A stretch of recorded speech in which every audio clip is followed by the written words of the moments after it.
आत्मवंदन. सगळ्यांचं स्वागत करते आपल्या आजच्या सत्रामध्ये. खूप खूप हृदयापासून सगळ्या माझ्या कुटुंबियांचं स्वागत करते.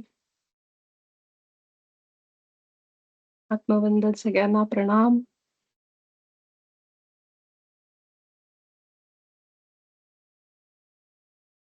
महाअवतार बाबाजी, ब्रह्मर्षी पितामह पत्रीजी यांच्या चेतनेला प्रणाम करत, त्यांच्या प्रकाशात आणि मार्गदर्शनात आपण सगळेजण आज इथं सत्रामध्ये जोडले गेलेलो आहोत. आपल्या सगळ्यांच्या उच्च स्वचे आभार व्यक्त करू.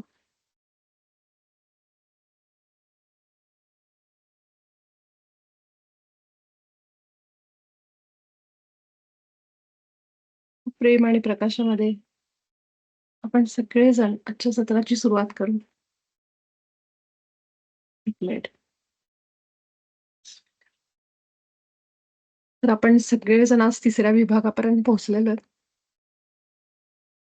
2-3 मास्टर्स आहेत ज्यांनी मला एका मास्टरनी मला हे सांगितलं, की थोडंसं आपण थांबू शकतो का? थोडंसं स्लो जाऊ अजून वगैरे.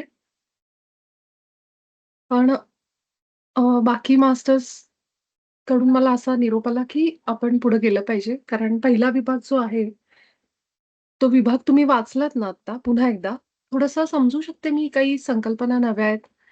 आपल्याला धडा पण नव्या पद्धतीने आपण बघतो प्रत्येक धडा. पण तुम्ही थोडंसं पहिले 7 धडे जर बघितले ना, तर आपण ते वारंवार सांगितले गेलेत. आभास स्वच्छ करणं, क्षमा किंवा आपल्या विचारांमध्ये सुधारणा, ह्या सगळ्यांचा आपण अभ्यास केला. अनिमंत्रित प्रभावांचा अभ्यास केला. म्हणजे तसं बघायला गेलं तर पहिले 7 धडे आपल्याला पाठ नाही करायचे. आपल्याला पाठ नाही केलं आपण 7 धडे काय लिहिलंय, हे ठीक आहे. आपल्याला पाठांतर नाही करायचंय. आपल्याला आत्मसात करायचंय. आपण जे काही वाचलंय, अभ्यास केलाय पहिल्या 7 धड्यांमध्ये, त्यात जशा ग्रुपवर स्टेप्स टाकल्या होत्या ना, की हृदयात स्थिर व्हा, आपल्या हृदयाचे ठोके अनुभव करा, आभास स्वच्छ करा, प्रेम पाठवा. या सृष्टीतल्या प्रत्येक कणामध्ये फक्त प्रेम आहे. त्या प्रेमाच्या शक्तीला आपण कनेक्ट करतोय आपल्या हृदयातल्या प्रेमाने त्या कणाला. तर तो जो प्रकाश आपल्या आपल्या प्रत्येक पेशीतून बाहेर येतोय, आपणच प्रकाश आहोत. आणि हा प्रकाश आपण फील करतो म्हणजे काय करतो नेमकं? आपल्या डोळ्यांना तर प्रकाश दिसत नाही. तर हा प्रकाश म्हणजे आपण ह्या शरीरात आहोत, एक दिव्य चेतना आहोत आणि जे आपण ह्या शरीरामध्ये लिमिट करून, सीमित करून आलोय. एक एक मोठा प्रकाश, मोठी चेतना अनेक शरीरांमध्ये डिव्हाईड झालीये. प्रत्येक जण वेगवेगळ्या शरीरात गेला आणि प्रत्येक जण एका बॉडीचा, एका शरीराचा अनुभव घेतोय, एका आयुष्याचा अनुभव घेतोय.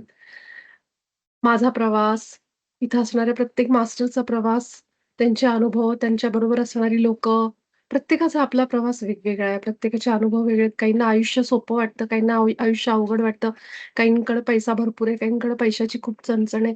म्हणजेच काय, की ही दिव्य चेतना प्रत्येकाच्या शरीरात बसून असे अनुभव घेते. कुठेतरी काटकसरीचा अनुभव, कुठेतरी अतिश्रीमंतीचा अनुभव, कुठेतरी स्वतःच्या दिव्यत्वाचा अनुभव, कुठेतरी आजारपणाचा अनुभव, कुठेतरी आजारातून बरं होण्याचा अनुभव.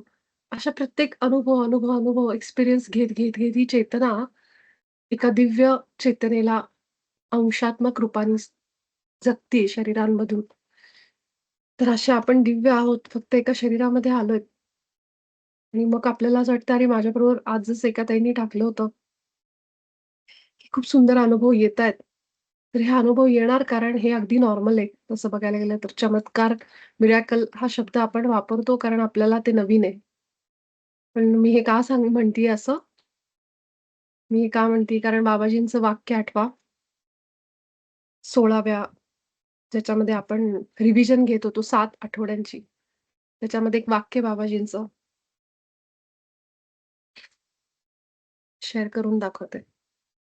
आत्ता माझ्याकडे ओपन आहे डॉक्युमेंट. कारण आज आपल्याला पुढचा घ्यायचा आहे धडा म्हणून.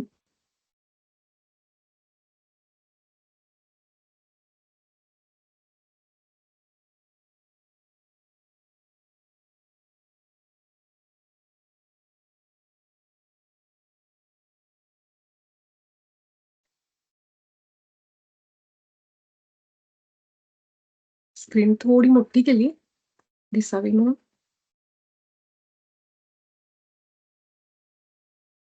तर आपण जिथं सहजतेने योग्य कृती प्राप्त करणे हा धडा बघत होतो ना, त्याचा रिव्हिजन करत होतो आपण 16व्या आठवड्याच्या 5व्या दिवशी. तर तिथं बाबाजींनी ना सगळ्यात शेवटी आपल्याला एक सांगितलंय बघा. कदाचित तुम्ही अलीकडे काही सहज घटना अशा घडतायत का, सहज आणि स्वाभाविकपणे तुमच्या जीवनात? आज याविषयी विशेष चिंतन करा. म्हणजे लक्ष ठेवा. तुम्हाला या आठवत असलेल्या काही प्रसंगांची यादी तयार करा. म्हणजे काय, की जिथं तुम्हाला जाणवलं, की मी काही न करता आपोआप ते काम माझं झालं.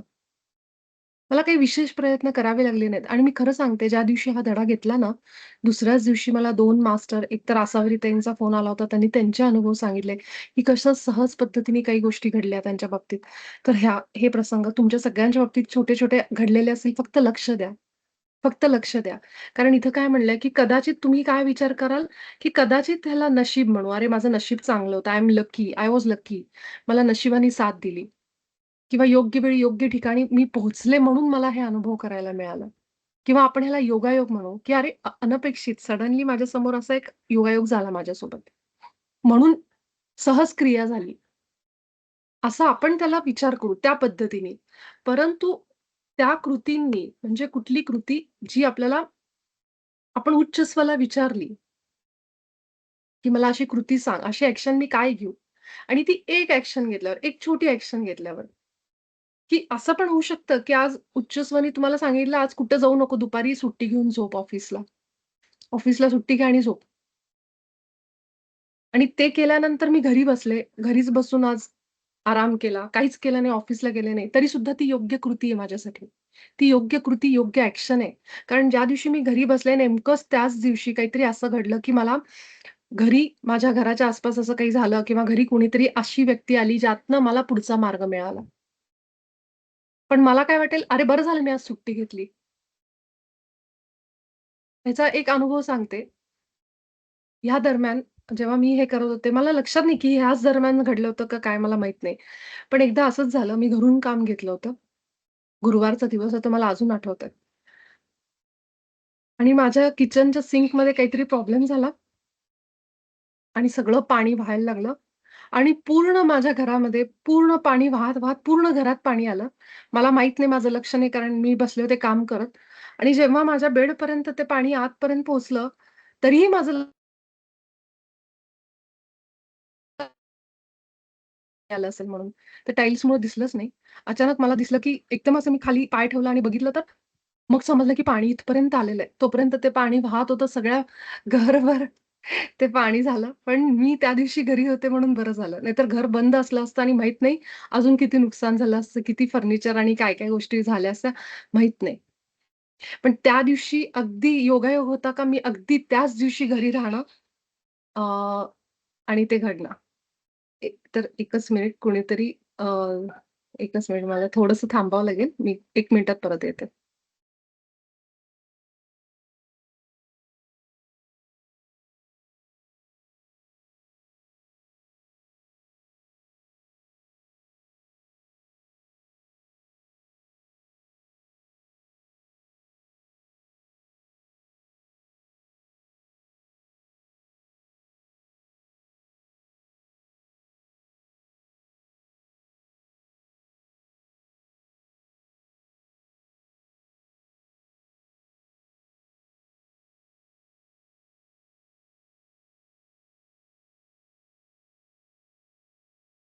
हां.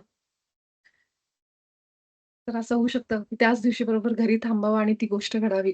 तर ही त्या दिवशीची घरी थांबल्यामुळं झालेली एक अ, एक एक काहीतरी बरचसं मोठं नुकसान टळलं त्या दिवशी. कारण असं होतं, की काही गोष्टी होत्या खाली ठेवलेल्या, ज्या सगळ्या खराब झाल्या असत्या. पण बरोबर त्याच दिवशी घरी घेऊन घरी राहावं सुट्टी घेऊन.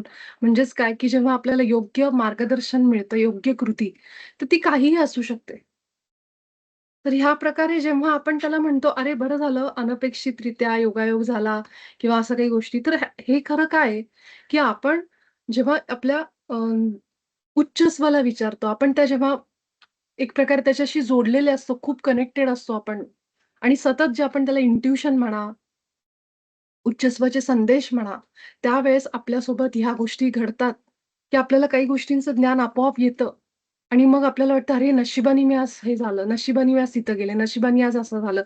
हे नशिबाने म्हणजेच आपल्या उच्चस्वचं मार्गदर्शन आहे. त्यासाठी इथं म्हणलंय, की जसे तुम्हाला असे अनुभव तुम्हाला हळू तुमच्या जीवनाचा स्वाभाविक भाग बनतील. परंतु जोपर्यंत ते तुम्हाला विलक्षण म्हणजे आज जे मी शब्द वापरला, की चमत्कार झाला, की मी तिथं जायला आणि ती व्यक्ती मला तिथं भेटायला आणि माझं हे काम व्हायला किंवा असं व्हायला, हे मला चमत्कारिक वाटतं. मिरेकल वाटतो माझ्यासाठी, पण हे मिरेकल नाहीये. हा चमत्कार नाहीये. आपण त्याला एक शब्द बनवलाय चमत्कार म्हणून, पण हा चमत्कार नाहीये. आपण इतके जोडलेले असतो आपल्या उच्च स्वसोबत, आपल्या आतमध्ये, ईश्वरासोबत, की अशी येणारी एक-एक संदेश क्लिअरली आपल्याला समजतात, की हे माझे विचार नाहीये, तर हा माझा उच्च स्व आहे जो मला सांगतोय. ते फील होतं, फील.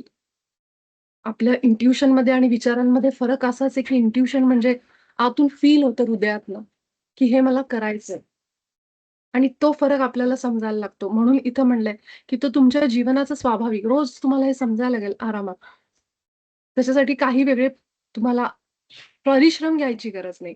आणि जोपर्यंत ते तुम्हाला विलक्षण वाटतात, म्हणजे तुम्हाला ते चमत्कारिक वाटतात तोपर्यंत तुम्ही त्याची नोंद घ्या. म्हणजे डायरीत लिहून ठेवा, लक्षात ठेवा, अरे असं-असं झालं.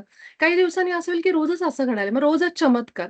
मग रोज घडणाऱ्या गोष्टी चमत्कार नसतात आपल्यासाठी. मग त्या रोजच्या आयुष्याचा भाग बनतात, की कुठेही जाताना आपल्याला आपोआप कळतं, की हे करावं का? हे करावं का नाही? म्हणजे ती कृती जी आहे ना, ॲक्शन जी आहे ती रोज तुम्हाला आपोआप कळायला लागेल, की आज मी हे करावं, आज मी हे करू नये. मग आपल्याला तो चमत्कार राहत नाही. चमत्कार आपण कधीपर्यंत मानतो, की 2 दिवस माझ्यासोबत असं घडलं तर मला ते चमत्कारिक वाटतं. तिसऱ्या दिवशी घडलं तर तो आपण म्हणू अरे हे रोजचंच आहे. म्हणून बाबाजी इथं आपल्याला असंच सांगितलं गेलंय. तर अगदी तसंच पहिल्या 7 धड्याचा जे आपला सराव आहे, तो मी जसा दिलेला आहे आज थोडक्यामध्ये, की आपल्याला अनिमंत्रित प्रभाव, आभा स्वच्छ करायची, बंद करायची, प्रेम पाठवायचं, स्वतःबद्दल प्रेम फील करायचं. सगळ्या सृष्टीतल्या प्रत्येक कणाकणाला तुम्ही प्रेम पाठवताय. आणि ती जी प्रेमाची एनर्जी ती आपल्याकडे त्याच रूपामध्ये पुन्हा येते आपल्याकडं. आणि मग आपल्याला वाटतं, "अरे असं घडलं, असं घडलं." तर हे सगळं काही नसून आपल्याच हृदयातलं आपलंच प्रेम आहे. ईश्वराचा तो विचार आहे, जो आपल्याला ज्याच्यामध्ये आपण सगळे बनलेलो आहे. ज्या विचारामध्ये आपण सगळ्यांची निर्मिती झाली, तोच विचार आहे, तेच ते प्रेम आहे. म्हणून आपण हे जे सराव आज दिलेले आहेत, ते सराव केले म्हणजे पहिला विभाग केल्यासारखं आहे. हेच सराव, ह्या साधना, क्रिया त्याला काही नाव द्या, हे रोज आपल्या आयुष्यात उतरवा. ह्याचा अर्थ असा आहे, की तुम्ही युनिफाईडचा पहिला विभाग व्यवस्थित करताय. यामध्ये काही गोष्टी आहेत, की जसं की संकेत मिळवणं. तुम्ही जेव्हा ध्यानाला म्हणजे जेव्हा शांत कालावधीला बसता आपल्या उच्चस्वच्या वेळेस, तेव्हा त्याचा एक सुरक्षा संकेत घेणं, अनिमंत्रित प्रभावांचा संकेत घेणं, या 2 गोष्टी मी त्याच्यात लिहिलेल्या नाहीये. पण हे सगळं तुम्ही जेव्हा धडा वाचन कराल जरी ना, पुढे जसं जातोय, रोज 2-2 धडे वाचायला लागा. पहिला धडा, दुसरा धडा. एका दिवशी 2 धडे वाचले समजा. तर आपला पुढचा अभ्यास करत असताना तुम्हाला अगदीच वाटलं, की मला आधीचं पुन्हा एकदा रिव्हिजन करायची. कारण बरेच जण करतायत. बरेच जण करतायत. जे की त्यांना असं वाटतं, की पुन्हा एकदा पहिल्यापासून करावं. जे की ठीक आहे, की तुम्ही पुन्हा 2 धडे वाचले, पुन्हा 2 धडे वाचले, पुन्हा 2 असे करत तुम्ही पुढे आलात ना, मी तुम्हाला अगदी खात्रीने सांगू शकते, की तुमच्या आतपर्यंत हे उतरलेलं आहे. काही गोष्टी त्यावेळेस कळल्या नसतील फक्त, कारण पहिल्यांदा वाचतोय म्हणून. म्हणूनच धडा पुन्हा-पुन्हा वाचायचा आहे. बाबाजींनीच हे सांगितले, की सकाळी वाचा, संध्याकाळी वाचा, पण शक्य तितक्या लवकर धडा वाचा, असं लिहिलेलं आहे आपल्याला प्रत्येक धड्यामध्ये. त्यावेळेस आपण कदाचित केलं नसेल, पण अजूनही वेळ गेली नाही. आत्ताही तुम्ही जसं आपण पुढे-पुढे हळू जातोय, एक-एक आठवडा आपण एक धडा घेतोय. त्यामुळे खूप फास्ट पण होत नाहीये असं मला वाटतंय. जर समजा तुम्ही धडा वाचन करताय, हे पुढे जात असताना रोज 2 धडे जरी वाचले, 3-3, 4-4 पानाचे छोटे-छोटे धडे. 10 मिनिटात दोन्ही धडे वाचून होतील आणि जसे तुम्ही सगळेजण प्रत्येक सत्रामध्ये होतात, त्याचे व्हिडिओज आहेत अवेलेबल. ते जरी फास्ट केला स्पीड व्हिडिओचा YouTubeवर आणि ऐकलात तरी सुद्धा तुम्हाला जे काही धडेमध्ये वाचतोय आणि जे काही आपण ऐकतोय, हे सगळं तुम्हाला कनेक्ट व्यवस्थित होईल. कुठेही गडबड होणार नाही अशी खात्री मला आहे. कारण आपण अ, जो पहिल्या 7 धड्यातला जो सराव आहे ना, तो अजिबात अवघड नाहीये समजून घ्यायला खरं तर. हे रोजच्या आपल्या उठता-बसता आपण जशा क्रिया करतो, पाणी पिणं, जेवणं, झोपणं, तसंच अगदी ह्या क्रिया आहेत. जेव्हा कुणाच्या बद्दल राग आला मनामध्ये माझ्या, आज कुणीतरी असं बोललं, तसं बोललं, माझ्याच घरातले जुने-जुने काहीतरी असे माझे भांडण, काहीतरी असं आहे वादविवाद. त्यावेळी काय करायचं, डोळे मिटायचे, त्यांना प्रेमप्रकाश पाठवायचा. मी तुम्हाला क्षमा करते म्हणायचं. असं ही सगळी छोटे-छोटे सराव आहेत, की जे आपल्याला अजिबात असे लिमिट करू नका, की मी ह्याच आठवड्यापर्यंतच हे करणार. नाही, हे तसे नाहीयेत. हे फक्त आठवड्यामध्ये आपण त्याचा सराव करतो. पण ह्याची जी आपल्या आयुष्यात उतरवण्याची जी क्रिया आहे ना रोज, ही आयुष्यभर करायची आपल्याला. आयुष्यभर हे आपल्याला करायचं रोज. त्यामुळे हे खूप सोपं आहे खरं तर. समजून घेणं आणि ते रोज उतरवणं. संकेताचा भाग जो सुरू होतो, तो दुसऱ्या विभागामध्ये सुरू होतो. 9व्या धड्यापासून आपण इच्छा कुठल्या आहेत, इच्छा कशा पूर्ण करायच्या हे सगळं बघितलं. एक सूत्र बनवलं. ते सुद्धा तुम्ही प्रॅक्टिसनी थोडं धडा वाचन केलं आणि त्याला प्रॅक्टिसची गरज आहे. संकेत हो, नाहीचे मिळवणं. उच्चस्वचं नाव मिळवणं, ते पहिल्या विभागात आहे. तर थोडं हे तुम्ही हे लक्षात घेतलं ना, तर मला असं अजिबात वाटत नाही, की युनिफाईड अभ्यास काही अवघड आहे.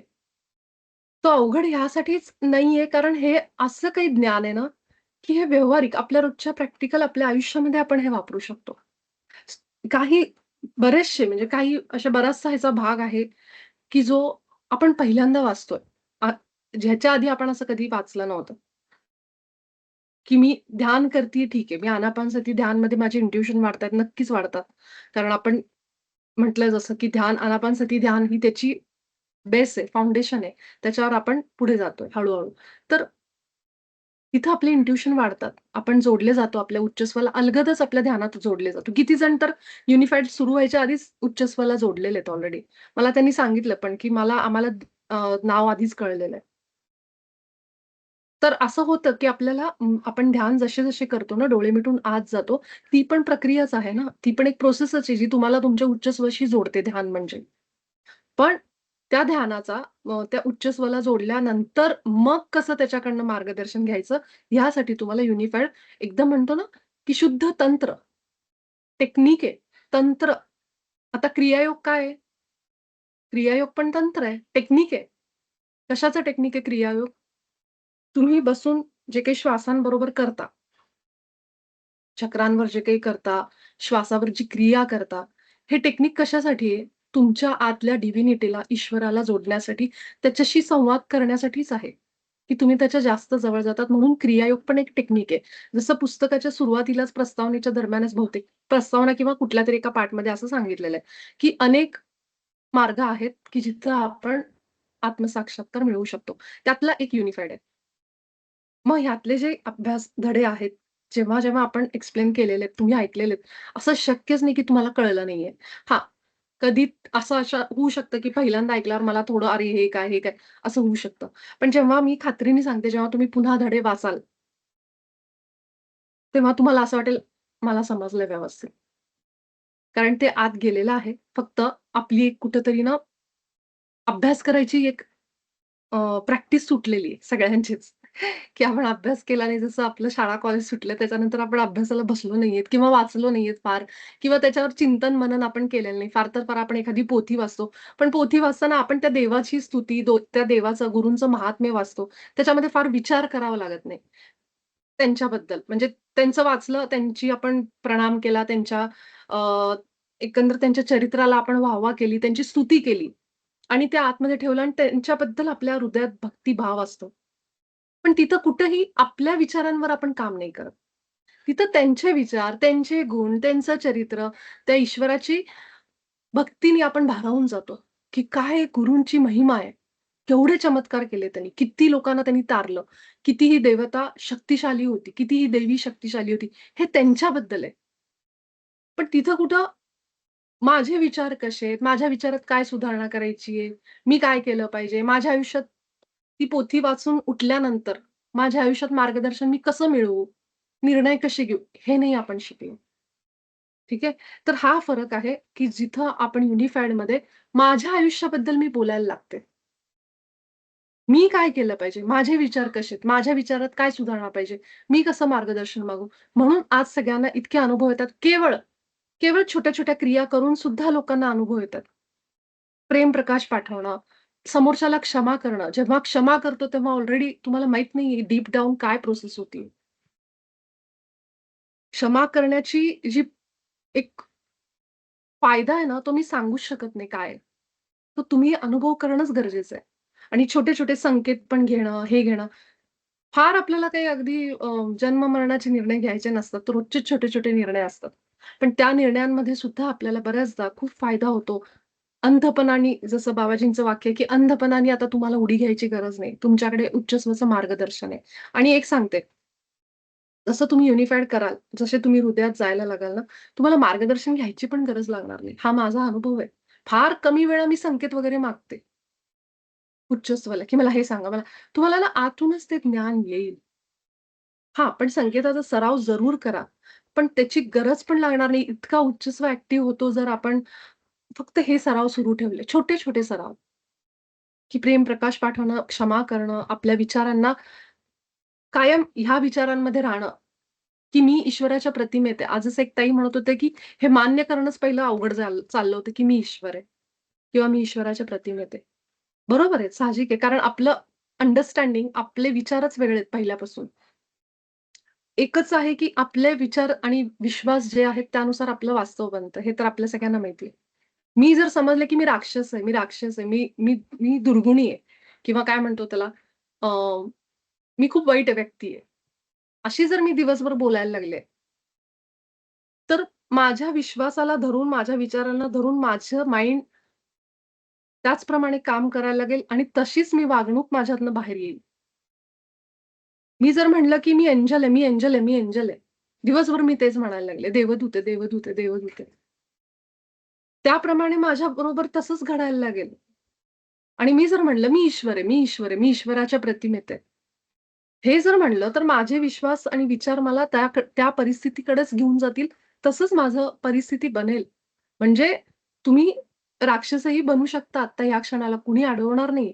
राक्षस बनण्याची सुद्धा आपली कॅपॅसिटी आहे, क्षमता आहे आपल्यात.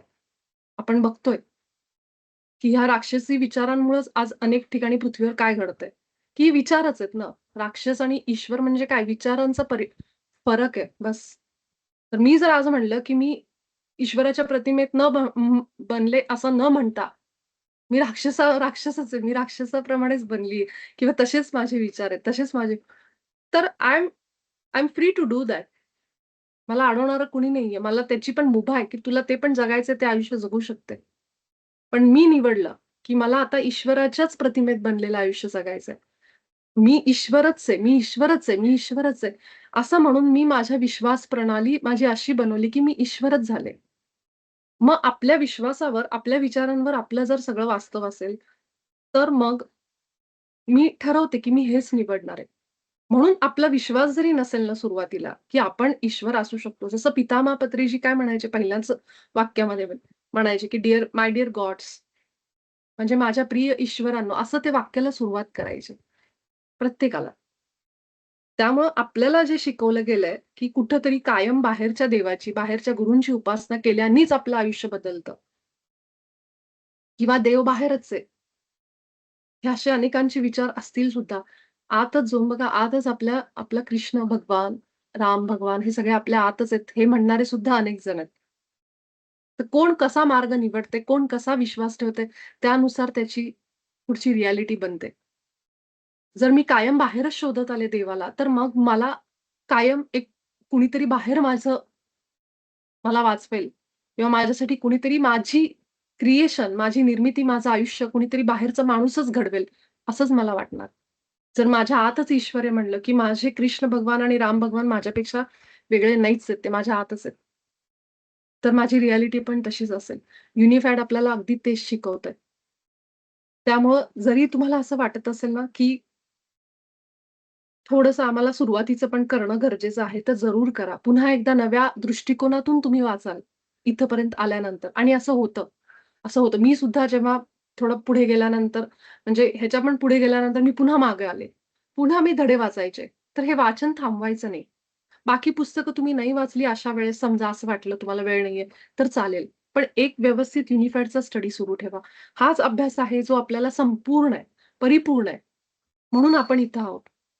की जे आपल्याला क्रियायोग देणार आहे, जे आपल्याला बाकीचे तंत्र देणार आहे, टेक्निक म्हणेन मी त्याला. ते टेक्निक आहेत.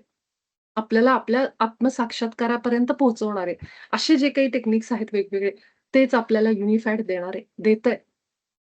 खूप मोठ्या प्रमाणात बदल होतात. तर अगदी आज आपण थोडे फार ग्रुपवर वाचले, दुसऱ्या ध्यान रेकी ग्रुपवर. तर ही तर फक्त एक म्हणतो ना, एक झलक आहे. एक छोटंसं एक ट्रेलर असल्यासारखं आहे. जसं-जसं आपण अजून ह्या आतमध्ये जाऊ, त्या प्रेमामध्ये अजून डुबकी घेऊ, अजून खोलवर जाऊ, आपल्याला वाटेल कुठं होतं हे इतके दिवस? असं वाटेल की मी म्हणजे असं वाटेल की काहीच माझ्यासाठी इम्पॉसिबल नाहीये आता. अशक्य काहीच नाहीये माझ्यासाठी. मी म्हणल तसं व्हायला लागल्यात सगळ्या गोष्टी. इतकं तुमचं 360 नाही त्याच्यापेक्षा जास्त डिग्रीनी बदललेलं दिसेल तुम्हाला परिस्थिती. ज्या लोकांना आपण विचारतात ना काही जण की कसं ह्यांचं आमच्या घरातल्यांचं वागणं बदलायचं, त्यांचा दृष्टिकोन कसा बदलायचा?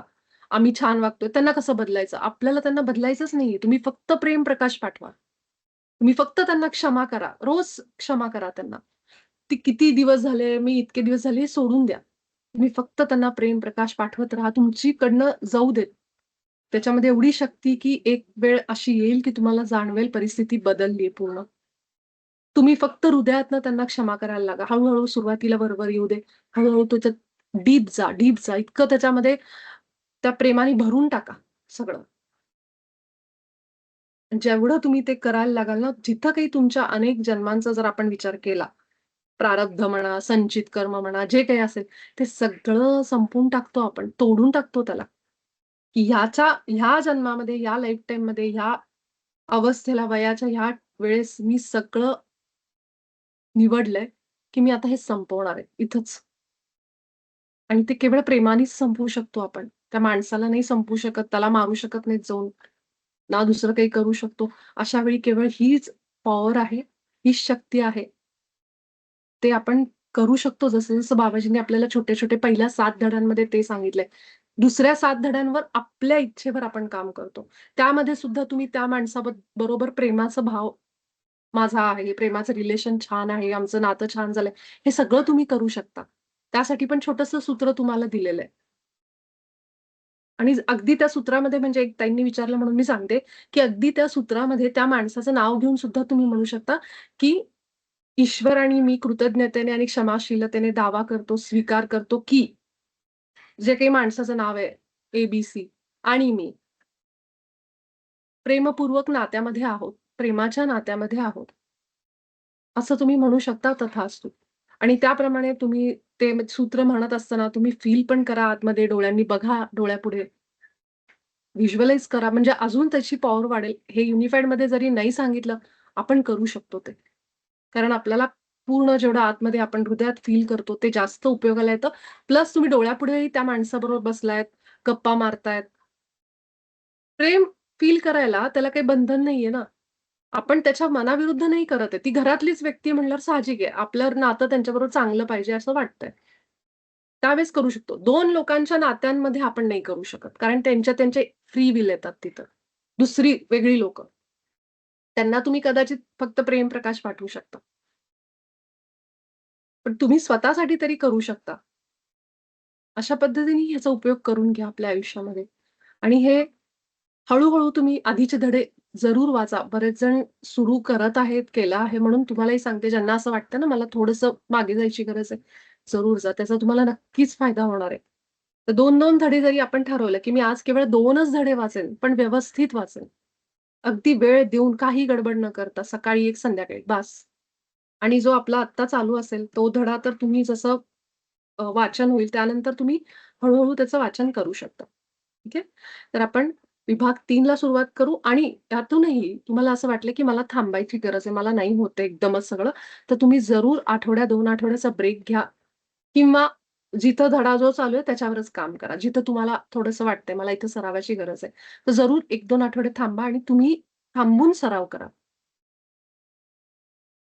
पण मला थांबणं शक्य नाही कारण बाकी मास्टर्स जे आहेत, बाकी लोकं जे आहेत, त्यांच्यामुळं मला 1 आठवड्याचा गॅप घेणं शक्य नाही. कारण त्यांचं व्यवस्थित मार्गावर आहेत ते. असं पण काही जण आहेत ना, तर आपण इथे सगळ्यांचा विचार करून जातोय. त्यामुळे मी सगळ्यांना हीच विनंती करेन. तुम्हाला असं वाटलं कुठेही थांबणं, तर तुम्ही जरूर 1-2 आठवडे थांबा. पुन्हा कॅच करा आपल्याबरोबर. YouTubeवर सगळे व्हिडिओज असतील.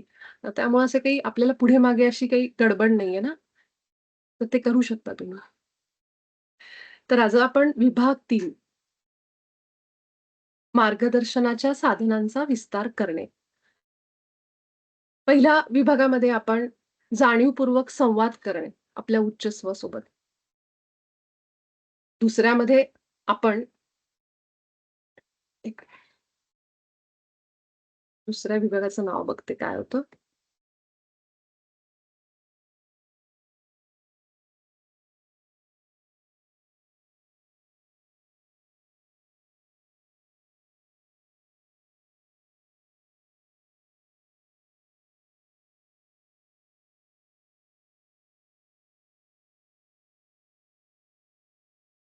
दुसऱ्यामध्ये मला वाटतंय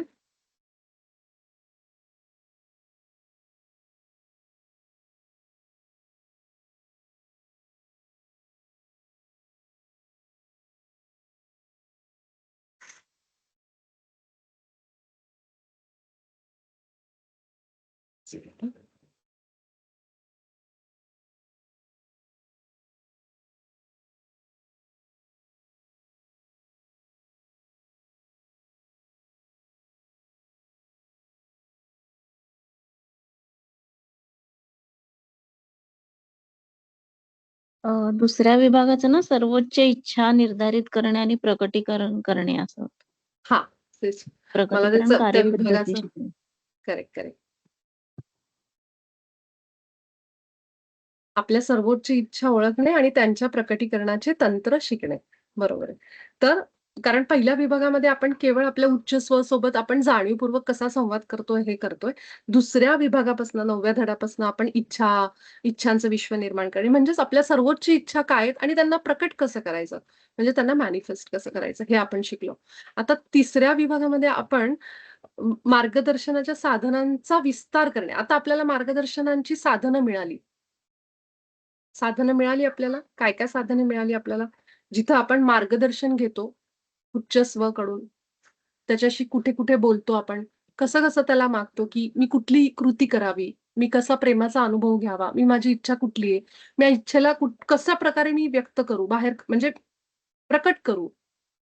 चांगलं आरोग्य कसं निर्माण करू? हे काय झालं मार्गदर्शनाची साधनं मिळाली मला. तंत्र मिळालं, की कशा पद्धतीने मी टेक्निक वापरू शकते, की मी हृदयात जाते. सगळीकडे एकच तंत्र आहे.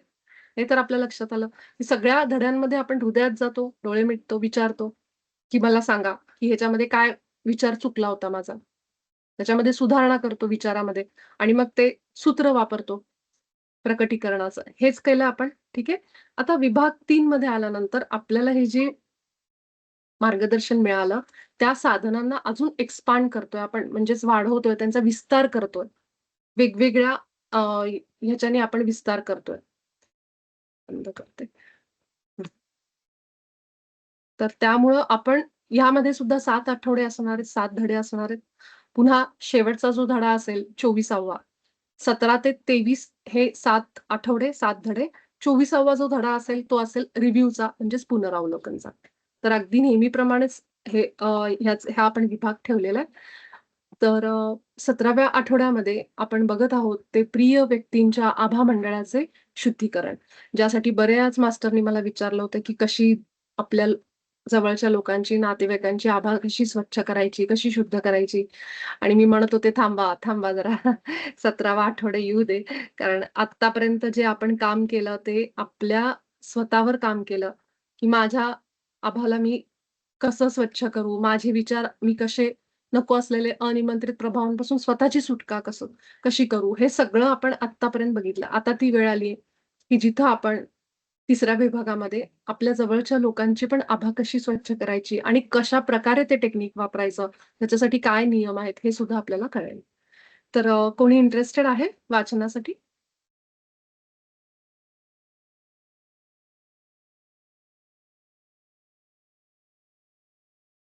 असं कोणी ज्यांना वाचायची इच्छा आहे? साक्षीताई? हां, वाचा साक्षीताई. मी वाचू का? हो, वाचा, चालेल वाचा. ना? आवाज येतोय? Yes, yes, yes, yes. बरं. येतोय.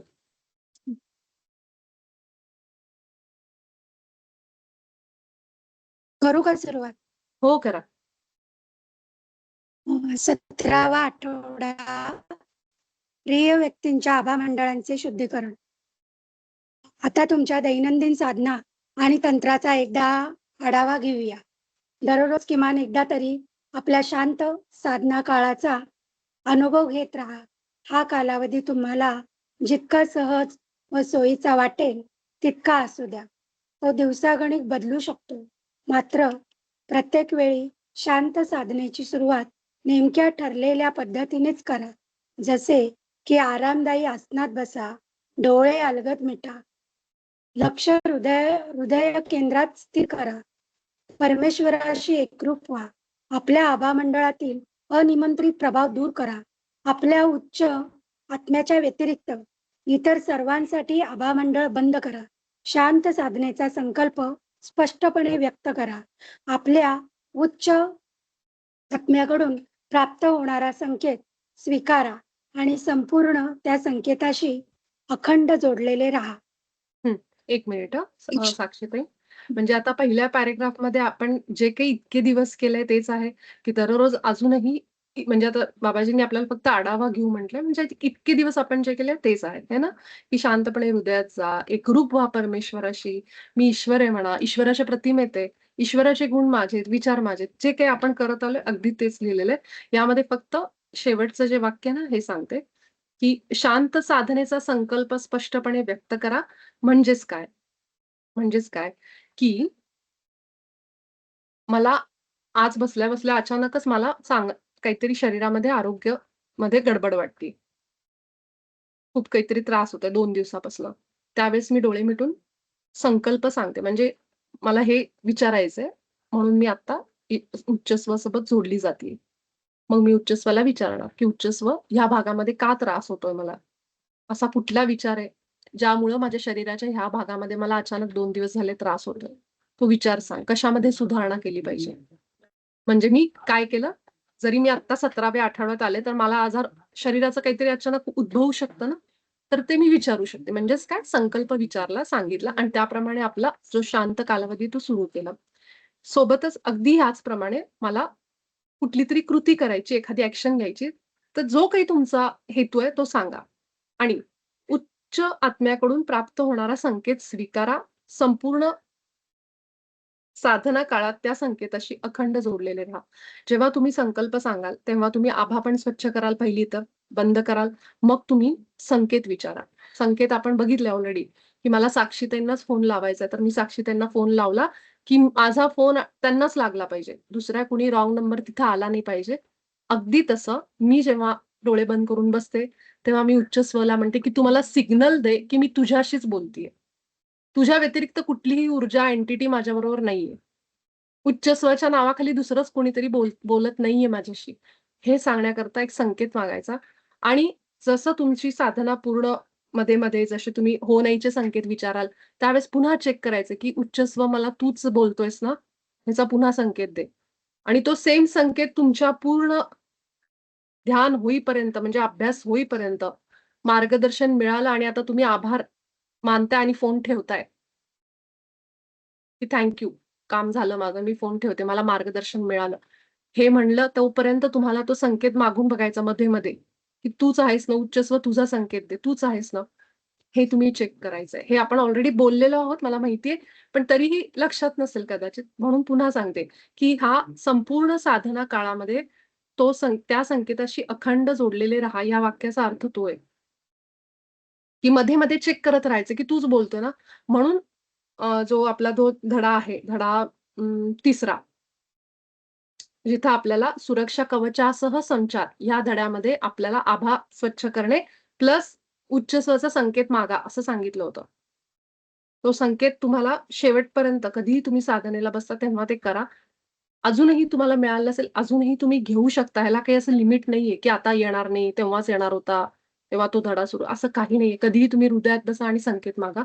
तो संकेत फायनल लक्षात ठेवा, की हाच संकेत मी जेव्हा-जेव्हा माझ्या उच्चस्वला फोन लावते हृदयातनं, तेव्हा तोच संकेत मला मिळतो, सिग्नल मिळतो.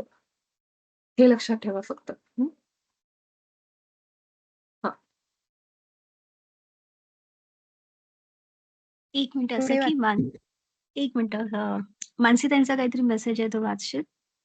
हं. एक मिनिट वाचते काय आहे. मला प्लीज सांगा कारण इथं ना मला दिसतच नाहीत ऑप्शन काय माहिती कशामुळे. अ, आता मला मेसेज नाही दिसत आहे. मानसी ताई बोला ना तुम्ही अनम्यूट करा आणि बोला. नाही मला ना हं. 3दा रिमूव्ह केलं गेलं म्हणजे I was getting a message की यू हॅव बीन रिमूव्ड. तर म्हणजे असं काही ऑटोमॅटिक होत होतं का काय? इज दिस सेशन ह्याच्यातून फॉर पर्टिक्युलर पीपल असं काही आहे? I am little confuse. नाही ह्याच्यातून असं काही व्हायला नकोय. इथं पण असं काही आलेलं नाहीये मला. 3दा मला मेसेज आला यू हॅव बीन रिमूव्ड आणि I was out of the meeting. But I don't want to disturb this now. At least again, I have joined and it has accepted, so no problem. Let's नाही continue. पण ते ह्याच्यामुळे पण असू शकतं मानसी ताई कदाचित ना.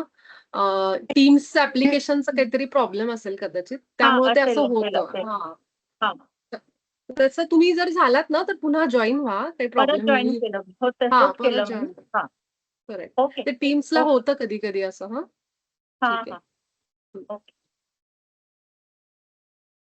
हां, साक्षी ताई इथून वाचा. लक्षात ठेवापासून ना? हं. ठीक आहे. लक्षात ठेवा, तुमचा उद्देश केवळ सर्वोच्च आध्यात्मिक ध्येयाशी एकरूप असला पाहिजे. याचा अर्थ असा की तुमचा शांत अभ्यासाचा कालावधी सत्यप्राप्तीसाठी आणि स्वतःला संपूर्णतेकडे नेणारे मार्गदर्शन मिळवण्यासाठीच वापरला गेला पाहिजे. तुमच्या जीवनातील ज्या कोणत्याही कृती तुम्हाला एकत्वाच्या अधिक जवळ घेऊन जातात, त्या सर्वांचा विचार या शांत साधनेच्या काळात करता येतो. तुम्हाला एखादा विशिष्ट प्रश्न विचारायचा असल्यास सर्वप्रथम स्वतःला विचारा की हा प्रश्न विचारणे माझ्या सर्वोच्च आणि सर्वोत्तम हिताचे आहे का? जे प्रश्न विचारणे हितकारक किंवा शहाणपणाचे नाही, त्यांचा कधीही पाठपुरावा करू नका. अशा प्रश्नांची मिळणारी उत्तरे विश्वसनीय असतीलच असे नाही. हां. म्हणजे आता तुम्हाला पुढे वा ही नाही, मी एवढं एक्सप्लेन करते. तर इथं आपल्याला सांगितलं की तुमचा उद्देश केवळ सर्वोच्च आध्यात्मिक ध्येयाशी एकरूप असला पाहिजे. म्हणजे माझं ध्येय जे आहे, आध्यात्मिक ध्येय त्याबद्दलच म्हणजे आता आध्यात्मिक ध्येय म्हणजे आपलं पूर्ण आयुष्यच. कारण आपलं आयुष्य असं आपण म्हणू शकत नाही, हे आध्यात्मिक आहे, हे आध्यात्मिक नाहीये. असं होऊ नाही शकत. आपलं संपूर्ण आयुष्यच आध्यात्मिक आहे. आपण सगळे स्पिरिटच आहोत, आत्माच आहोत आणि त्याच लेव्हलला आपण काम करतो. आपण म्हणतो जरी म्हणताना बोलीभाषेमध्ये आपण म्हणतो, की मी स्पिरिच्युअलिटीमध्ये आले, या वयाला किंवा या वर्षी. पण आपण खरंच पहिल्यापासूनच एक सोलच आहोत ना. फक्त आपण जागरूक होतो त्या प्रवासाच्या बाबतीत. त्याला आपण एक म्हणू शकतो स्पिरिच्युअल अवेकनिंग, की आपण म्हणजे आध्यात्मिक म्हणजे काय म्हणू शकतो, आपल्या आत्म्याच्या प्रवासाच्या बाबतीत तेव्हा आपण जागरूकता आपल्याला येते, की आपल्याला कळायला लागतं, की आपलं ईश्वरी स्वरूप काय? तिथून आपण एक वेगळा प्रवास आपल्याकडे बघतो, दृष्टिकोन बदलतो आपला. म्हणून आपला उद्देश जो आहे, तो आध्यात्मिक ध्येयाशी एकरूप असला पाहिजे. याचा अर्थ असा, की तुमचा शांत जो अवधी असेल म्हणजे जी शांत साधना आपण 15-20 मिनिटाची रोज करतो. ती सत्यप्राप्ती आणि स्वतःला संपूर्णतेकडे नेणारं मार्गदर्शन मिळवण्यासाठी.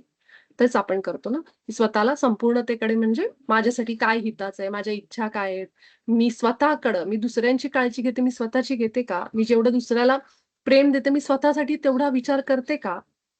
की केवळ देणं, देणं, देणंच माहिती मला घेणं माहीत नाही. ह्या सगळ्या सत्यप्राप्ती, ह्या सगळ्यांचं मार्गदर्शन आपल्याला युनिफाईडमध्ये मिळतं आपल्या उच्चस्वकडनं. माझ्या हृदयात काय भावना आहेत, माझ्या हृदयात काय इच्छा आहेत, माझ्या खऱ्या इच्छा, हे सांगणारा केवळ आपला उच्चस्वच आहे. जे आपल्याला कळत नाही. माझ्या स्वतःसाठी काय गरजेचं आहे, काय हिताचं आहे, हे सांगणारं कुणी नाहीये आपल्या आयुष्यात.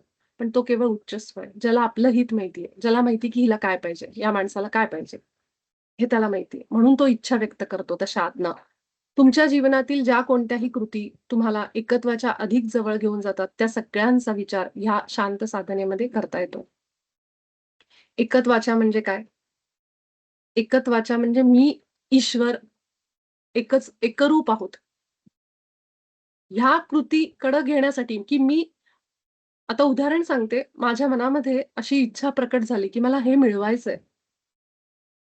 आता ते मिळवण्याकडं त्या उद्देशाकडे मला गोल सेट झालं, की मला इथं एक बिझनेस करायचा आहे, एक नोकरी पाहिजे, मला हे मिळवायचंय, ते मिळवायचंय.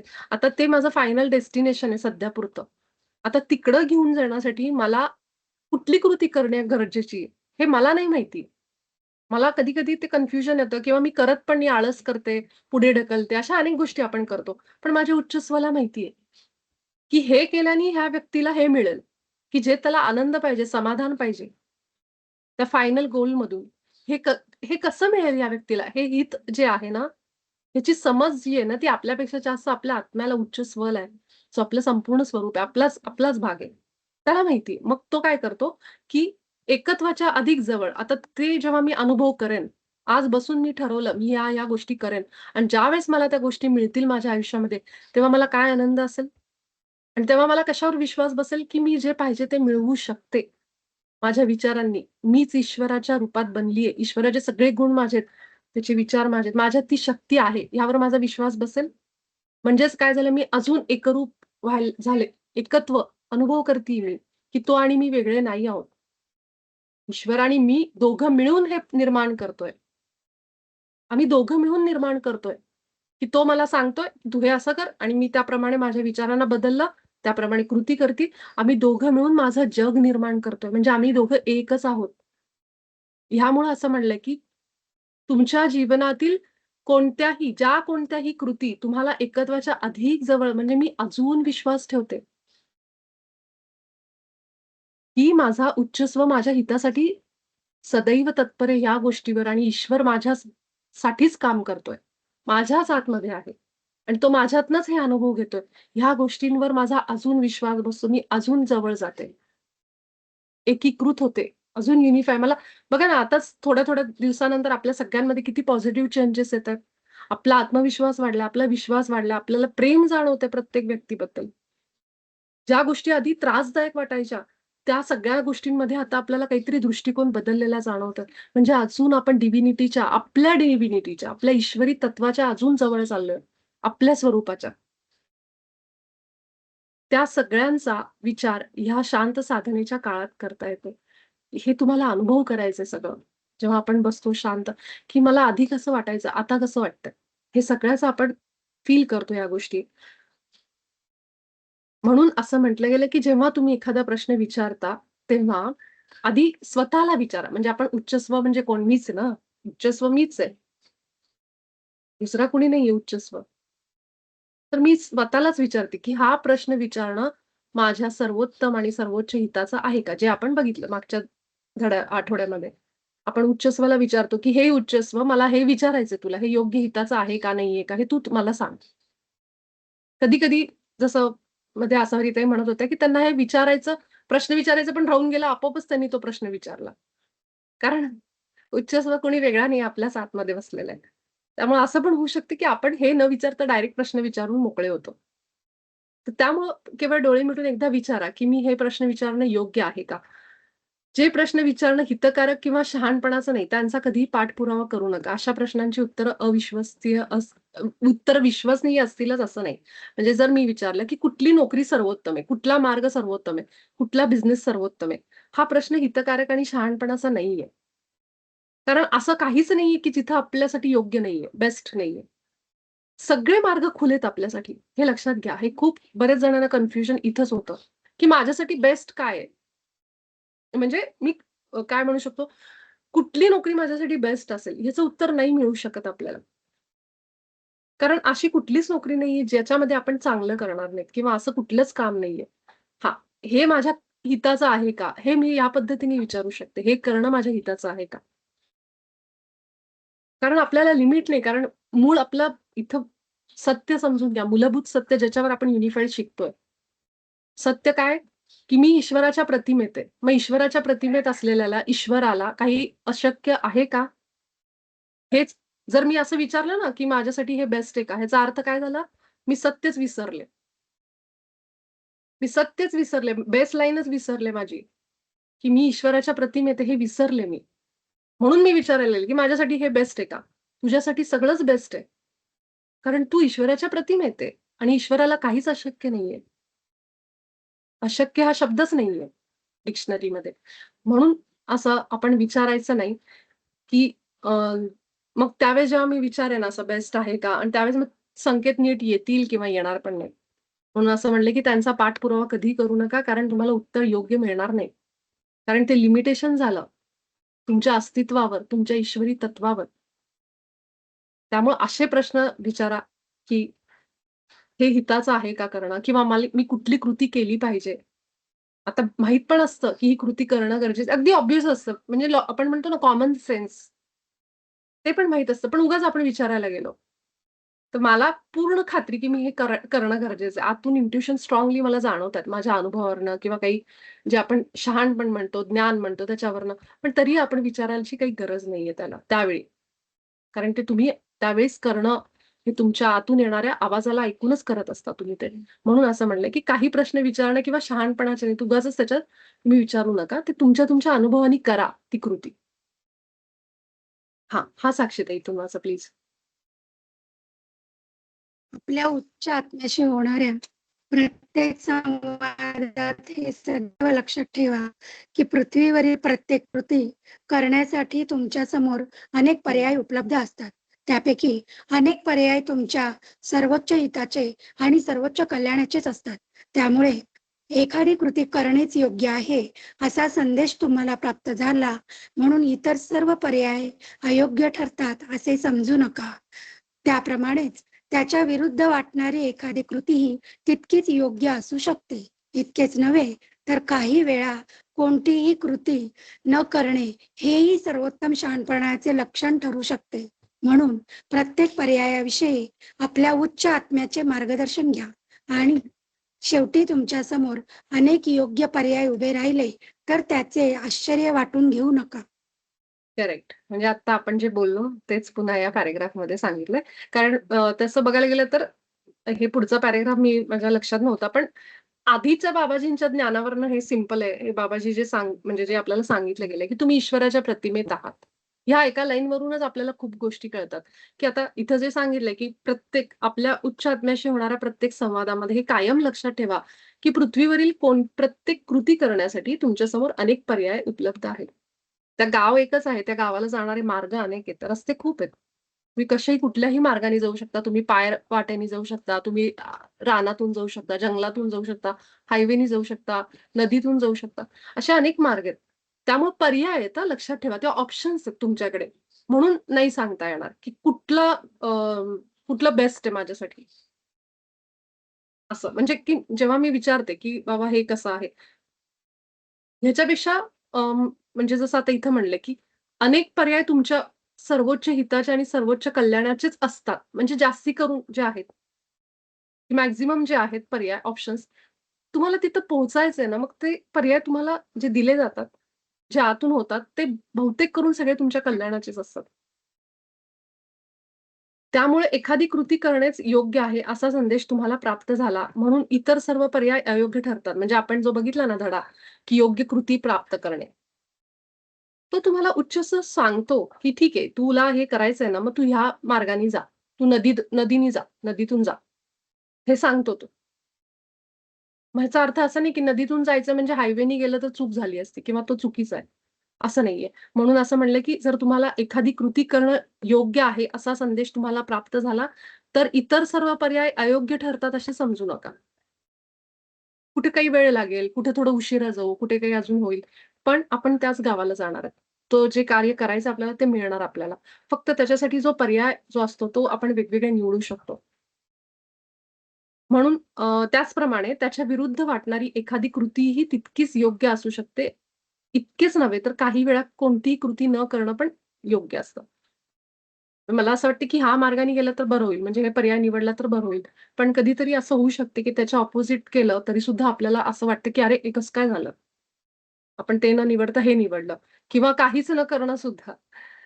तर हे डिपेंड आहे कुठल्या-कुठल्या सिच्युएशनमध्ये आपण येतो ना, त्याच्यावर तुम्ही हे वापरू शकता. हे जे लॉजिक आहे किंवा याला सेन्स म्हणा, कॉमन सेन्स म्हणा किंवा जेव्हा तुम्ही उच्चस्वला विचारता, की "मी हे करणं माझ्या योग्य हिताचं आहे का?" किंवा "तू मला योग्य कृती दे." सहज जे धडा बघितला आपण तिथं आपण त्याला मागतो, की "हे मला सुरुवात करायचं आहे. याच्यासाठी मला तू सांग, मार्गदर्शन कर." त्यावेळेस तुम्हाला जे पर्याय येतात, तो पर्याय असा नाहीये, की तोच पर्याय एकमेवच अवेलेबल आहे. नाही. हे इथं सांगायचंय मुळात बाबाजींना, की तो एकच पर्याय अवेलेबल आहे. आता ते नाही केलं तर जग संपलंच माझं. असं नाहीये. अनेक पर्याय आहेत. त्यातला एक आपल्याला दिला गेलाय. पण बाकीचेही तितकेच काम करतात आणि जो दिला गेलाय तो पण आपण त्याच्यावर पण काम करू शकतो. आणि हे जे दिलंय ना, की काही वेळा कोणतीही कृती न करणं. म्हणजे असं असतं बघा, की आपोआप गोष्टी घडतायत तर घडू द्या. आपण जाऊन उठून मला प्रत्येक वेळी पळायचीच आहे. म्हणजे आपल्याकडे म्हणतात ना, कष्ट केल्याशिवाय काही मिळत नाही. तुम्हाला खूप कष्ट करणं गरजेचं आहे. पैसा मिळवण्यासाठी म्हणा किंवा कुठल्याही दुसऱ्या गोष्टीसाठी. तर कधी-कधी कृती न करणं सुद्धा बरं योग्य आहे. त्या गोष्टी घडतात आपोआप. तुम्ही फक्त इच्छा करा म्हणजे जे काही आहे, की माझं हे आहे. अशा वेळी काही न करता शांत बसलं तरी सुद्धा कामं होतात. अशी पण एक-एक प्रसंग येतात आपल्या आयुष्यात. ते पण थोडे नोट करून ठेवा, की कसं कधी असं झालेलं आहे, की मी एकदा जॉबला अप्लाय केलं, इंटरव्ह्यू दिला किंवा झाला. आता इंटरव्ह्यू दिल्यानंतर मी पुढे काय करू शकते सांगा? वाट बघू शकते ना.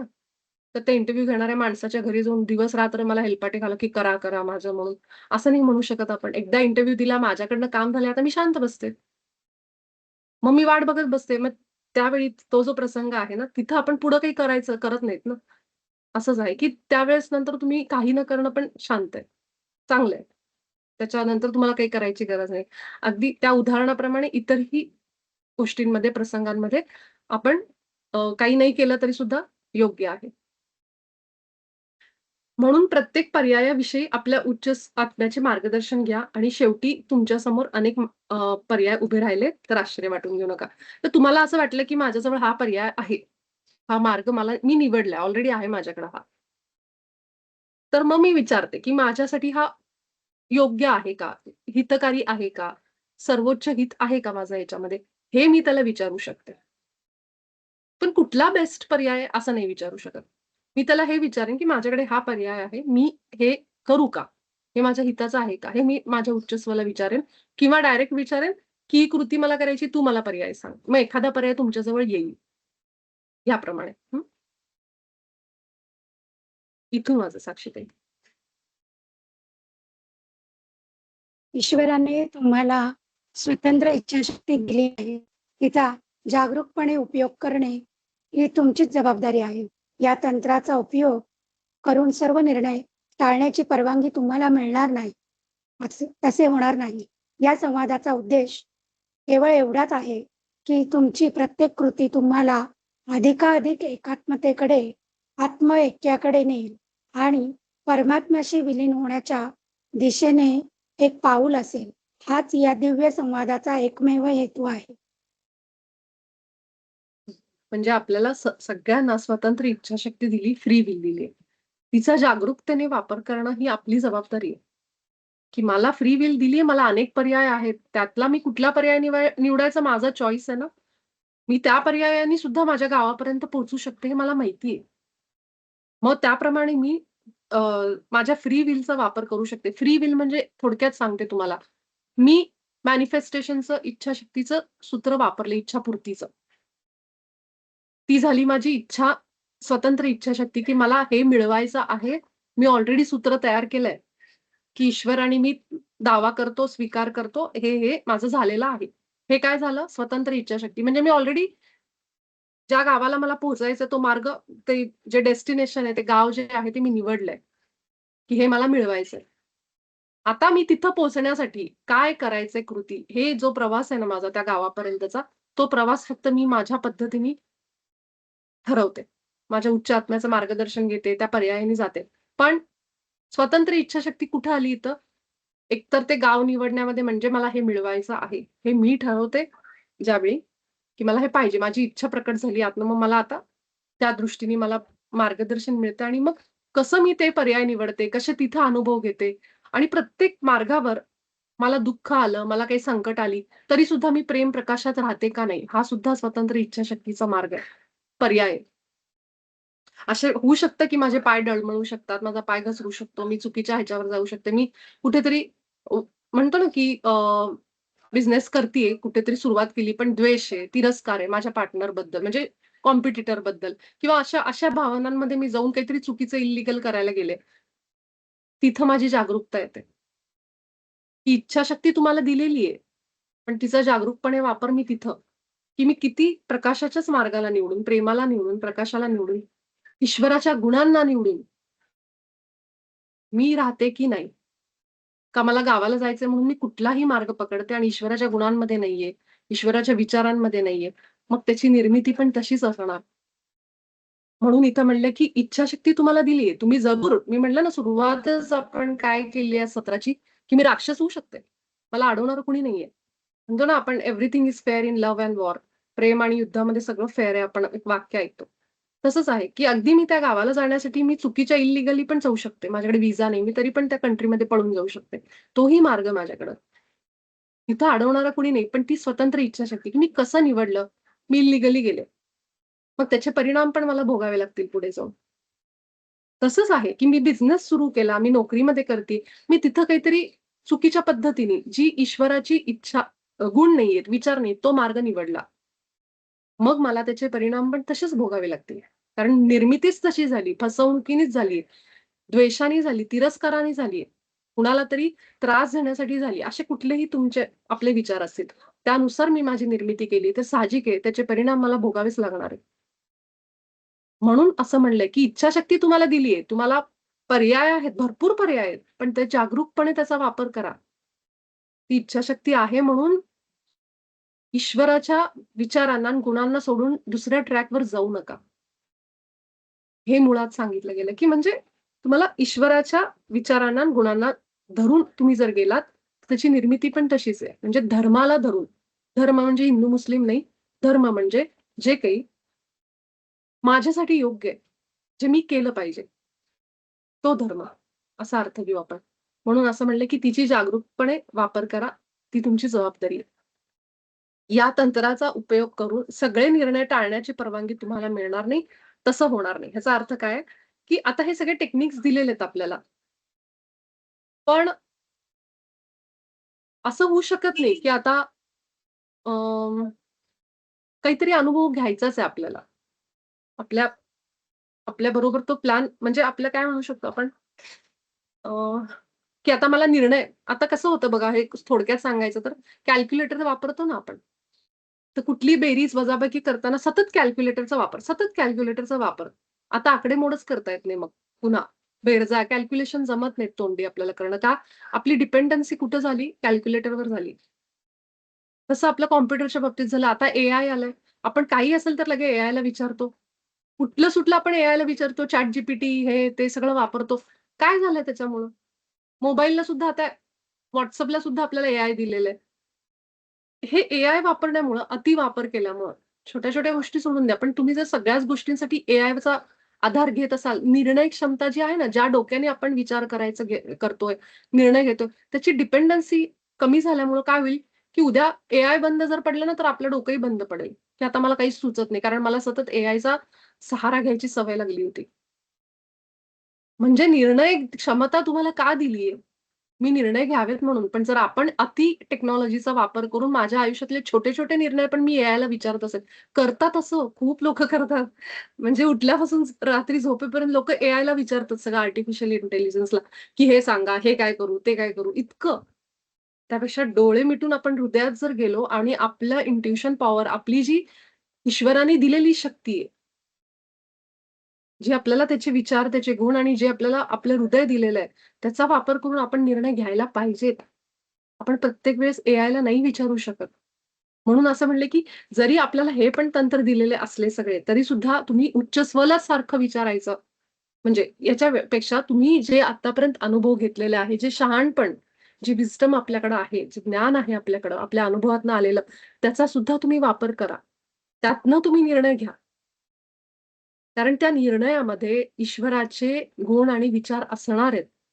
तो आपल्यासोबतच आहे. आपल्याबरोबर तो क्रिएट करतोय हा विश्वास ठेवून ते निर्णय घ्या. असं म्हणलेलं आहे. म्हणून ते तसं होणार नाही. आणि या संवादाचा उद्देश केवळ एवढाच आहे, की तुमची प्रत्येक कृती अधिकाधिक एकात्मतेकडे, आत्मा ऐक्याकडे नेईल आणि परम सत्याशी विलीन होण्याच्या दिशेने एक पाऊल असेल, की जितकं तुम्ही हृदयात जाल, अ, डोळे मिटून ईश्वरासोबत बोलाल, तुमच्या उच्च स्वसोबत बोलाल, तितकं तुम्ही एकात्मतेकडे त्याच्यासोबत एक होऊन परमसत्य जे आहे म्हणजे आपल्या आत असलेला ईश्वर आहे त्याच्याबरोबर मर्ज, त्याच्याबरोबर एक होणं, युनिफाय होणं, एकीकृत होणं, ह्याकडे आपली एक पावलं जातील. म्हणून रोज 15 मिनिटाचा किमान अवधी आपल्या स्वतःला द्या. काहीही होऊ दे, आपल्या घरामध्ये कितीही मोठं फंक्शन असू दे, कुठेही आपल्याला जायचं 15-20 मिनिटं आपल्या ईश्वरासोबत बसल्याशिवाय दिवस गेलाच नाही पाहिजे. जसं आपण जेवल्याशिवाय दिवस जात नाही, बाहेर म्हणजे कुठली क्रिया आपली दिवसभरातल्या फिक्स असतात, तशी ही क्रिया पण आपली फिक्स पाहिजे, की मी आज माझ्या ईश्वरासोबत नाही बसले. 10-15 मिनिटं तरी डोळे मिटून शांत. तर हे करायचंच आपल्याला. म्हणून या संवादाचा म्हणजे आपल्या उच्च स्वसोबत आपण जो संवाद करतो त्याचा. तर त्याचा उद्देश असा आहे, की आपण एक व्हायचंय, जे आपण विसरलोय. आपण ह्या देहात आलो आणि सगळं विसरलोय. आता एक होण्याची वेळ आलीये. तो उद्देश आहे मुळात, की त्याच्याबरोबर मला एक व्हायचंय पुन्हा. मर्जिंग, युनिफिकेशन तो माझा उद्देश आहे. केवळ असा नाही, की मला सगळे निर्णय घ्यायचे त्याला विचारून. हां, मी हे करू का? मी हे करू का? मी इथे जाऊ का? तिथे जाऊ का? नाही. काही निर्णय तुम्ही स्वतःचे स्वतः पण घ्या, असं सांगितलं जातं. ह्याचा अर्थ असा आहे, की तुम्हाला पण इच्छाशक्ती जी दिलेली आहे त्याचा वापर करा. चुकू देत निर्णय आपले. चुकू देत. पण त्या चुकण्यामध्ये पण अनुभव आहेत. आणि त्यातून येणारे तुम्हाला जे विश्वास आहे, की एक आनंद आहे क्रिएशनचा, की मी काहीतरी अनुभव निर्माण केला. तो चुकीचा का असू दे. तो अनुभव आहे. तो जो क्रिएशनचा आनंद आहे, तो पण आनंद तुम्हाला मिळाला पाहिजे. तो घ्या. निर्मितीचा आनंद असं म्हणतो ना आपण. निर्मितीचा आनंद. कारण आपण सगळे निर्माण करत आहोत. काही ना काहीतरी आपण निर्माण करतोय. म्हणून असं म्हणलेलं आहे. आपण एवढा एक शेवटचे 2 फक्त पॅराग्राफ घेऊ आणि थांबू. हाच या संवादाचा एकमेव हेतू आहे. हं. इथून माझा साक्षीताई. कुठून? अर्थातच. अर्थातच. हो. अर्थातच. हं. अर्थातच त्या अंतिम ध्येयामध्ये तुमच्या जीवनातील इतर सर्व ध्येयांचा समावेश आहे. जसे की समृद्धी, आनंद, सुख, प्रज्ञा, यश, मनःशांती, ऊर्जा आणि परमेश्वराचे इतर सर्व दिव्य गुण. हेच तुमचे खरे ध्येय आहे. त्या ध्येयाकडे वाटचाल करताना तुम्हाला अनेक गोष्टी शिकायच्या आहेत. तुमच्या विचारांमध्ये परिवर्तन घडणे आवश्यक आहे आणि अनेकदा हे परिवर्तन अशा अनुभवातून घडते, जे तुमच्या विचारसरणीला खोलवर प्रभावित करतात. हे पण वाचून टाका एवढं. पर्यंत. असे असे अंतर्मुख करणारे अनुभव अत्यंत मौल्यवान असतात. ते तुमच्या सर्वोच्च हितासाठी आणि आत्मविकासासाठीच घडत असतात. जरी त्या क्षणांचा तात्कालिक अनुभव वेदनादायक किंवा अस्वस्थ करणारा वाटला, तरी कधी-कधी तुम्हाला हा अभ्यासक्रम किंवा तुमच्या उच्च आत्म्याचे मार्गदर्शन चुकीचे वाटू शकते. परंतु अशा वेळी दोष देण्याऐवजी शांतपणे आपल्या उच्च आत्म्याकडे वळा. या अनुभवामागील हेतू जाणून घ्या. त्यातून मिळणारा अनुभव एक धडा समजून स्वीकारा. जे विचार चुकीचे आहेत, त्यांचे प्रेमपूर्वक शुद्धीकरण करा. करेक्ट. म्हणजे आता आपल्याला हे जे सगळं ध्येय आहे आपलं, की अंतिम ध्येय काय आहे, की माझ्या ईश्वरासोबत मी एक होणार आहे. आपल्या सगळ्यांना माहिती आहे आपण आत्मा आहोत, परमात्म्याबरोबर विलीन होणार. ते आपलं अंतिम ध्येय आहे, की तेच आपल्या सगळ्यांचं डेस्टिनेशन आहे, की जिथून आपण आलोय ज्या प्रकाशातून, जिथं आपण जसं सनशाईन बिफोर द डॉनमध्ये बघितलं, की 13व्या डायमेन्शनमधून आत्मे कसे खाली उतरतात. ती दाखवती. त्या खिडकीतून ते बघत असतात त्या लायरा स्टारगेटला. म्हणजे मी जस्ट आठवलं मला आता माहित नाही का, म्हणून मी सांगते, की ते डोळ्यापुढे आलं माझ्या की लायरा स्टारगेट म्हणजे 12व्या डायमेन्शनमध्ये सगळे उभे असतात आणि तिथे असल्यानंतर एक बॉर्डर असते, की जिथून परमात्म्यातून आत्मे वेगळे होतात, सेपरेट होतात. आणि हे सगळे जेव्हा उभे असतात, तेव्हा बघतात, की 3 आत्मे खाली उतरतायत. एकदम शुद्ध चेतना. आत्ता जस्ट परमात्म्यातून वेगळे झालेले आत्मे. आणि त्यांचा तो रेनबो कलर वगैरे त्या पुस्तकात सांगितलं, की ते कसे इंद्रधनुष्याच्या रंगामध्ये असतात आणि हळू-हळू ते पांढऱ्या रंगामध्ये येतात. आणि मग तिथं जो असतो झेनॉर म्हणून, जो त्या लायरा गेटचा, तो सांगतो सगळ्यांना, बघा म्हणतो 3 आत्मे वेगळे झालेत आता. त्या गेटमधून खाली उतरलेत. तसे आपण सगळेजण उच्च आयामातनं खाली आलेलो. या देहामध्ये आलोय 3रा डायमेन्शन, 3rd डायमेन्शन रिॲलिटी म्हणतो आपण याला. माया म्हणतो, ब्रह्म म्हणतो. आपल्या सनातनामध्ये ह्याला माया म्हणलंय, गीतेमध्ये माया म्हणलं गेलंय. ही सगळं माया आहे. कृष्ण सांगत असतात अर्जुनाला, की ही माया आहे सगळी. तर हे सगळे आपण आलोय ह्याच्यासाठीच, की अनुभव घेण्यासाठी.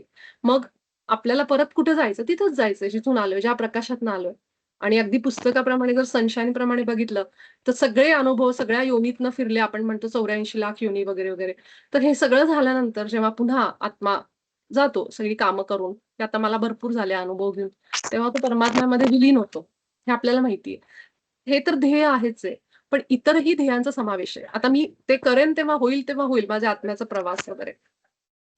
पण माझा इथं असतानाचा काय अनुभव असला पाहिजे, ध्येय काय असलं पाहिजे, की किमान बाबा मी जेव्हा पृथ्वीवर आहे, तेव्हा मी परिपूर्ण आयुष्याचा अनुभव घेतला पाहिजे. ईश्वरी गुणांमधले अनुभव. हे माझं ध्येय आहे, सध्यापुरतं तरी. मोठं ध्येय ते आहे अंतिम, पण सध्यापुरतं ध्येय हे आहे, की समृद्धी, आनंद, सुख, प्रज्ञा ह्या सगळ्यांचा अनुभव घेणं हेच तुमचे खरे ध्येय आहे. आत्ता तरी आपण ह्याचा विचार करतोय ना, की आत्ता मी किमान ह्या ह्या बॉडीमध्ये तरी मी व्यवस्थित जगेन. हे तरी माझं आयुष्य परिपूर्ण ईश्वराच्या प्रतिमेतलं असलं पाहिजे. ते माझं ध्येय आत्ता. हं. त्या ध्येयाकडे वाटचाल करताना तुम्हाला अनेक गोष्टी शिकायच्या आहेत. खूप खूप महत्वाचं वाक्य आहे हे. की हे ध्येयाकडे घेऊन जाणार आहेत आपल्याला अनेक गोष्टी. अनेक गोष्टी म्हणजे काय? अनुभव. आपले अनुभव आपल्याला ध्येयाकडे घेऊन जाणार आहेत. म्हणून इथं वर म्हणलंय, की तुम्ही सगळे निर्णय करण्यापेक्षा तुमच्या स्वतंत्र इच्छाशक्तीचा अनुभव घ्या. की तुम्ही केवळ त्याला टाळू नाही शकत, की म्हणतो ना निर्णय टाळण्याची परवानगी नाही, की तुम्ही उच्च स्वला विचारून सगळं करण्यापेक्षा तुम्हाला जे वाटतंय ते करा. त्याच्यात चुकलं तरी हरकत नाही. पण तो अनुभव घ्या. कारण तो अनुभव आपल्याला ह्या सगळ्यांकडे घेऊन जातो आणि प्रत्येक वेळी उच्चस्व आपल्यासोबत असतो. आपण त्याला त्याला ईश्वराच्या विचारांना आणि गुणांना स्वतःमध्ये ठेवूनच ती कृती करतो. ती करायची आपण. त्यामुळे ती चुकली जरी ना, तरी हरकत नाही. ती आपल्याला ध्येयाकडेच घेऊन चालली हा विश्वास पाहिजे. ट्रस्ट, ट्रस्ट, ट्रस्ट विश्वास पाहिजे आपला या गोष्टींकडे. की मी चुकले, माझं वाट चुकली, काही जरी असेल, तरी सुद्धा मी त्याच योग्य मार्गावर आहे, जे मला माझ्या ध्येयाकडे घेऊन जातंय. तुमच्या विचारांमध्ये परिवर्तन घडणे आवश्यक आहे आणि अनेकदा हे परिवर्तन अशा अनुभवातून घडते, जे तुमच्या विचारसरणीला खोलवर प्रभावित करतात. हे जे वाक्य नाही लिहून ठेवा सगळ्यांनी या धड्यातलं. हे वाक्य सगळ्यांनी लिहून ठेवा. खूप मस्त वाक्य आहे, खूप जबरदस्त वाक्य आहे. एका वाक्यामध्ये आपल्याला खूप खोलवर गोष्टी ज्याला समजायच्यात, की माझ्या आयुष्यात का असं होतंय, त्यांनी हे वाक्य वाचावं. असं वाक्य आहे, की विचारांमध्ये परिवर्तन घडण्यासाठी आयुष्यात परिवर्तन येणं आवश्यक आहे आणि ते परिवर्तन त्रासदायक असू शकतं. असतंच पाहिजे असं नाहीये किंवा असायलाच पाहिजे. म्हणजे म्हणतो ना आपण, की कुंतीने जसं दुःख मागितलं. आपण अनेकदा म्हणतो किंवा दुःखच तुम्हाला स्पिरिच्युअल अवेकनिंगकडे घेऊन जातं किंवा तुमच्या आयुष्यात दुःख असल्याशिवाय तुम्हाला ईश्वराची, देवाची आठवण येत नाही म्हणतात. तुम्ही जर छान सुखात असाल तर कशाला तुम्हाला देव आठवेल? असं पण काही नाहीये. असा माझा विश्वास आहे. असं काही नाहीये, की तुम्ही छान सुखात जरी असाल ना, तरी सुद्धा तुम्ही ईश्वराला आठवता आणि आपल्यातलेच किती जण तर असे अनुभव घेतात, की सगळं व्यवस्थित आहे, पण ते येतात, अध्यात्मात येतं. त्याच्यात काही असं हे नाही, की तुम्हाला दुःखच सहन केलं पाहिजे. तो पण एक लिमिटिंग थॉट आहे. तुम्हाला मर्यादित ठेवणारा बिलीफ आहे तो, विश्वास आहे किंवा थॉट आहे, की अनेकांचे ज्यांचे अनुभव ऐकतो ना, ते सगळेजण कुठल्यातरी वाईट परिस्थितीमध्ये, आपल्या भौतिक जगामध्ये अडकलेले असतात, कुटुंबामध्ये प्रॉब्लेम असतात. अशी लोकच अध्यात्मात येतात. त्यामुळे काय विचारसरणी, "अरे, दुःख असल्याशिवाय तुम्ही येत नाही." असं काही नाहीये. सगळं चांगलं चालू असताना पण माणसाला वाटतं, की मला इच्छा होती, की ध्यान करावं. मला इच्छा होती, की मी असं काहीतरी एक मार्ग स्वीकारावा. पण अनेकदा असं होतं, की हे परिवर्तन अशा अनुभवातून घडतं, जे तुमच्या विचारसरणीला खोलवर प्रभावित करतात. अनेक उदाहरण आहेत, की आयुष्यात अचानक मुलाचा मृत्यू होणं आपल्या किंवा आई-वडील जाणं अचानकपणे. अचानकपणे घरातली व्यक्ती ॲक्सिडेंटमध्ये जाणं. आपल्या आयुष्यामध्ये घटस्फोटसारखी एखादी घटना घडणं. दुसरी कुठलीही मूल-बाळ नसणं, हे पण आहे. ठीक आहे? किंवा अचानक परीक्षेमध्ये सगळं होऊन सुद्धा परीक्षेत आलेलं अपयश. ह्या ज्या घटना आहेत, ह्या घटना खोलवर हृदयात खूप मोठं परिवर्तन आणतात, की कशामुळं असं झालं? हा प्रश्न आपल्याला विचारायला भाग पडतात आणि ते जेव्हा आपण विचारतो म्हणजे त्यावेळेस आपण कुठल्यातरी मार्गामध्ये येतो, कुणीतरी आपल्याला सांगतं, काहीतरी होतं ना, आपण इथे येतो. म्हणजेच हे जे परिवर्तन आहे अनेकदा, हे वाईट पण असतं, चांगलं पण असतं, नॉर्मल पण असू शकतं. पण ह्या अनुभवातनं आपल्या विचारसरणीला खोलवर प्रभावित होणाऱ्या गोष्टी म्हणजे हे अनुभव करतात. विचारसरणी म्हणजे माझा माइंडसेटच बदलतात, दृष्टिकोन बदलतात, की मी इतकं देवाचं करूनही माझ्या बाबतीत का असं होतंय? किंवा मी इतकं चांगलं वागूनही माझ्या बाबतीत असं का होतंय? हे प्रश्नच लोकांना इथपर्यंत घेऊन येतात. म्हणजे काय झालं? कुठेतरी आतमध्ये एवढं करूनही मला काहीतरी आहे. ही विचारसरणी, हा माइंडसेट आपला जो आहे, की मी खूप लोकांचं म्हणजे मी खूप चांगलं केलं, मी खूप देवाचं करते. पण हे प्रॉब्लेम माझ्या आयुष्यात आहे, हे संकट आहे. मग तिथं आपल्याला विचार करायला भाग पडतात या गोष्टी.